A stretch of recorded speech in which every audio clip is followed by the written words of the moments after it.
নমস্কাৰ কে Handique state open ইউনিভাৰ্চিটিৰ master degree second চেমৰ যি 22 ডিচেম্বৰৰ পৰা পৰীক্ষা আছে আপোনালোকৰ অসমীয়া সংস্কৃতি আৰু গৱেষণা প্ৰণালী পৰিচয় যেটো অধ্যায় 2 নম্বৰৰ অসমীয়া লোক সংস্কৃতি শ্ৰেণী বিভাজন আপোনালোকে চাব মই কেইটামান মূল কথা দিছো কি পইণ্টছ কেইটামান কৈ দিছো যে অসমীয়া লোক সংস্কৃতি সমন্বয়ৰ প্ৰক্ৰিয়াৰ আধাৰত সৃষ্টি হৈছে তাৰমানে অসমীয়া লোক সংস্কৃতি বিভিন্ন জাতি জনগোষ্ঠী বা নিগোষ্ঠীয় সকলৰ অৱদানৰ ফলত এক সমন্বয়ৰ প্ৰক্ৰিয়াৰ ফলত সৃষ্টি হৈছে।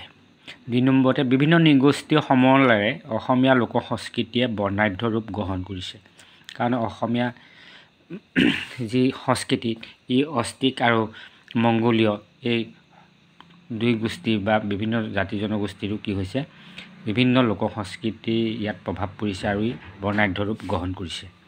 অসমীয়া লোক সংস্কৃতি চাৰিটা ভাগত ভাগ কৰিব পাৰি যেনেকৈ লোক সংস্কৃতিক চাৰিটা ভাগত ভাগ কৰিব পাৰি ঠিক তেনেদৰে অসমীয়া লোক সংস্কৃতিকো চাৰিটা ভাগত ভাগ কৰিব পাৰি।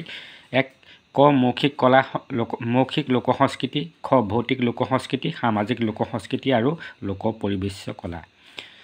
এতিয়া কোনটোনো কি ভৰে চমুকৈ মই কৈ গৈছো যে মৌখিক লোক সংস্কৃতিৰ ভিতৰতনো কি পৰে লোক কবিতা পৰে, লোক কাহিনী পৰে, লোকোক্তি পৰে, সাথৰ পৰে, লোকভাষা আদি পৰে।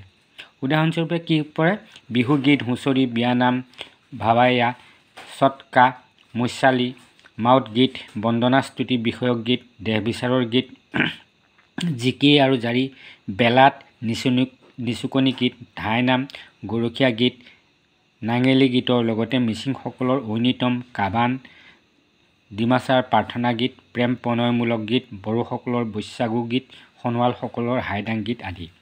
আৰু ইয়াত কি পৰে মৌখিক লোক সংস্কৃতিৰ ভিতৰত আৰু পৰে যে যোজনা যিবিলাক আমাৰ যোজনা থাকে পতন্তৰ, সাথৰ, ফকৰা যোজনা, নিচুকনি গীত আদিত মৌখিক আদি কি হৈছে আদিও মৌখিক লোক সংস্কৃতিৰ ভিতৰত পৰে।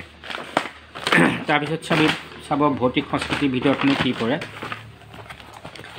চাব ভৌতিক লোক সংস্কৃতি অসমীয়া লোক সংস্কৃতিৰ শিল্প বা কাৰুকলা, চাৰুকলা, স্থাপত্যকলা, ৰন্ধন প্ৰণালী আদি ভৌতিক লোক সংস্কৃতিৰ অন্তৰ্গত। কাৰুকলাত কি আছে কাৰুকলা বা হস্তকলাত মাটি, শিল, বাঁহ, কাঠ, বেত, পাতি দিয়া, চামৰা আদিৰ পৰা লোক শিল্প নিৰ্মাণ কৰা হয় যেনে নাগৰা, ডগৰ, ঢাৰি, জপা, পাচি, খৰাহী, বাঁহী, টকা, বেতৰ বিচনী, হাতীদাঁতৰ অলংকাৰ আদি। চাৰুকলাত মেখেলা আৰু চাদৰত ফুল তোলা, বাঁহৰ বিচনীত কৰা বিভিন্ন নক্সা, বহুৰঙী চিত্ৰ, বাদ্যযন্ত্ৰৰ দেহত কটা বিভিন্ন ৰঙৰ সমাহাৰ আদিত লোককলা নিদৰ্শন পোৱা যায়। এইবিলাক সকলো কি হৈছে ভৌতিক সংস্কৃতিৰ অন্তৰ্গত। যেনেকৈ আমাৰ তাৰমানে বস্ত্ৰ শিল্পটো ভৌতিক সংস্কৃতি। স্থাপত্যকলাত গৃহ নিৰ্মাণৰ বিভিন্ন কলাক বুজোৱা হয়। অসমৰ যেনেকৈ আগতে ৰংঘৰ কাৰেংঘৰ কেনেকুৱা ধৰণৰ স্থাপত্যকলা আছিলে এই সকলোবিলাক কি হৈছে ভৌতিক সংস্কৃতি। আৰু আমাৰ যি খাদ্য প্ৰণালী ৰন্ধন প্ৰণালীত সেয়াও ভৌতিক সংস্কৃতিৰ অন্তৰ্গত। ৰন্ধন প্ৰণালী অন্যতম ভৌতিক সংস্কৃতি।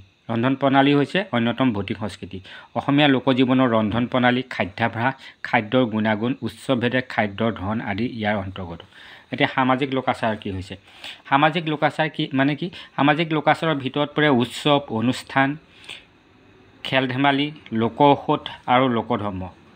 অৰ্থাৎ বিভিন্ন উৎসৱ অনুষ্ঠানৰ ভিতৰত বিহু যেনে বৈশাগু, বিচু, লিগাং, ভঠেলি, বাইখু, হুদুম পূজা, ভেকুলীৰ বিয়া, চমাংকান আদি আৰু বিভিন্ন খেল ধেমালি যেনেকৈ আমাৰ যিবিলাক পুৰণি খেল ধেমালি আছে সেইবিলাকৰ কথা আপোনালোকে ক'ব। আৰু বিভিন্ন বেজ ওজাৰ চিকিৎসা পদ্ধতি, বনৌষধি, যাদু, ধৰ্ম আদিবোৰ সামাজিক লোকাচাৰৰ ভিতৰত পৰে।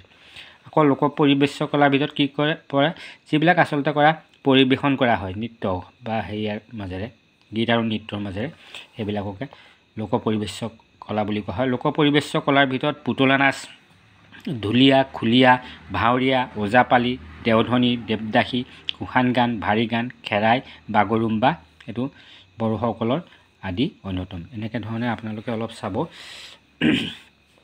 অসমৰ পটভূমিত হ'লে আপোনালোকে যি লোক সংস্কৃতি মই চমুকৈ পইণ্টকেইটা কৈ দিছোঁ যাতে ইয়াৰ পৰা আপোনালোকে লিখিব পাৰে কোনটো ভাগত আচলতে কি পৰে মই সেইখিনি জনাই দিছোঁ যাতে আপোনালোকে মনত পৰে আৰু লিখিব পাৰে। নতুনকৈ অহাসকলে এনেধৰণৰ গুৰুত্বপূৰ্ণ প্ৰশ্ন উত্তৰৰ কাৰণে মোৰ চেনেলটো ছাবস্ক্ৰাইব কৰি ল'ব। আৰু মই এটা কথা কৈছোঁ যে এই প্ৰায়বিলাক কাকতৰে মই প্ৰশ্ন উত্তৰ দি থোৱা আছে। অৱশ্যে বহু প্ৰশ্ন উত্তৰ কেৱল মেম্বাৰশ্বিপসকলৰ বাবে। আপোনালোকে মেম্বাৰশ্বিপ ল'লে আপোনালোকে গুৰুত্বপূৰ্ণ প্ৰশ্ন উত্তৰসমূহো চাব পাৰিব আৰু পৰীক্ষাত সহায় হ'ব। নতুনকৈ অহাসকলে মোৰ চেনেলটো ছাবস্ক্ৰাইব কৰি ল'ব আৰু লাইক কমেণ্ট কৰি কেনেকুৱা হৈছে জনাই উৎসাহিত কৰিব বুলি আশা ৰাখি আজিলৈ আহোঁ। ধন্যবাদ।